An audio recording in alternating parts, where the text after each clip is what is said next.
বাংলাদেশ জিতবে, বাংলাদেশ জিতবে আজকে।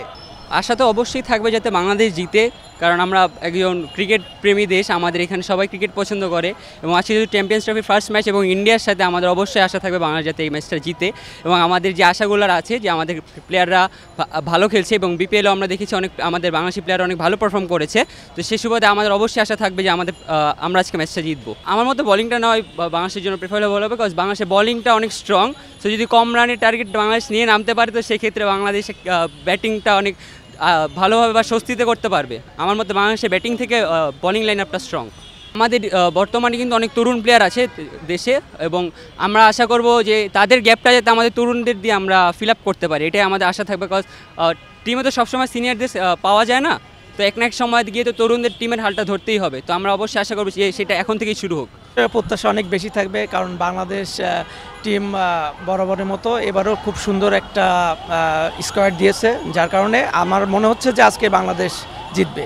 পাশাপাশি ভারতের কিছু দুর্বলতা আছে, বুমরা খেলতেছে না, প্লাস বাংলাদেশের বাংলাদেশ যেখানে খেলা করবে সেখানে কন্ডিশনটাও বাংলাদেশের প্রায় পরিচিত, উপমহাদেশের সাথে যায়।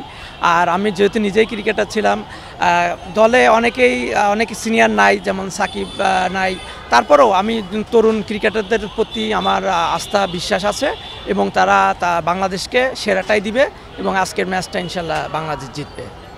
আপনি যেমন বলছিলেন যে সাকিব আল হাসান নেই, ভারতের বিপক্ষে কিন্তু সাকিব বাংলাদেশের হয়ে অনেক বড় ভূমিকা পালন করেছে। আমরা এশিয়া কাপেও দেখেছি যে সাকিব আল হাসান এই ম্যান অফ দ্য ম্যাচ হয়েছিল ভারতের বিপক্ষে, তো তার জায়গা কে পূরণ করতে পারে?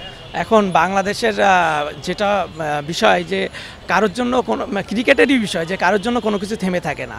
এখন বাংলাদেশ সাকিব নাই, সাকিবের বদলেতে আরও অনেকেই আছে, যেমন মিরাজ আছে, মিরাজ জাকির আলীর কথা বলতে পারি, তারাও তরুণ সম্ভাবনাময় অলরাউন্ডার এবং আমি মনে করি যে সাকিবের স্থানটা তারা পূরণ করে দিতে পারবে। আর আপনার হয়তো বা আরেকটি বিষয় খেয়াল আছে যে যখন ICL নামে একটা টুর্নামেন্ট হয়েছিল, অনেক বাংলাদেশি ক্রিকেটার কিন্তু জয়েন করছিল, কিন্তু তারা পরবর্তীতে বাংলাদেশ জাতীয় দল থেকে বহিষ্কার হয়, কিন্তু পরবর্তীতে কিন্তু বাংলাদেশ টিম আবার ঘুরে দাঁড়িয়েছে এবং বাংলাদেশের ক্রিকেটটাকে এগিয়ে নিয়ে গেছে। সো কারোর জন্য থেমে থাকবে না, আশা করছি যে আজকে যারা আছে তারাই বেস্ট এবং তাদেরকে নিয়েই আমাদের আজকে বেস্ট খেলাটাই খেলতে হবে। আমার কাছে যেটা মনে হয় যে বুমরা একটা পয়েন্ট, কারণ বাংলাদেশের বিপক্ষে তার পারফরমেন্সটা অনেক বেশি ভালো এবং সে না থাকায় বাংলাদেশের জন্য অবশ্যই একটা প্লাস পয়েন্ট হিসেবে যোগ হবে। তো আজকের খেলাটি হচ্ছে দুবাইয়ে, আপনার কি মনে হয় বাংলাদেশ টস জিতলে আগে ব্যাটিং নেওয়া উচিত না আগে বোলিং নেওয়া উচিত? আমার মনে হয় যে আগে ফিল্ডিং নেওয়া উচিত। আগে ফিল্ডিং নেওয়া হলে কত রানের মধ্যে ইন্ডিয়াকে অল আউট করতে পারলে বাংলাদেশের একটা জিতার সম্ভাবনা থাকবে? 250-এর নিচে হলেই হবে ইনশাল্লাহ। আচ্ছা, আমরা সম্প্রতি সময় দেখে এসেছি যে ভারতের বিপক্ষে যে কোনো দলের খেলা হলেই আম্পায়ারের একটা পক্ষপাতিত্ব আমরা লক্ষ্য করি, তো এই বিষয়ে আপনার কি মতামত?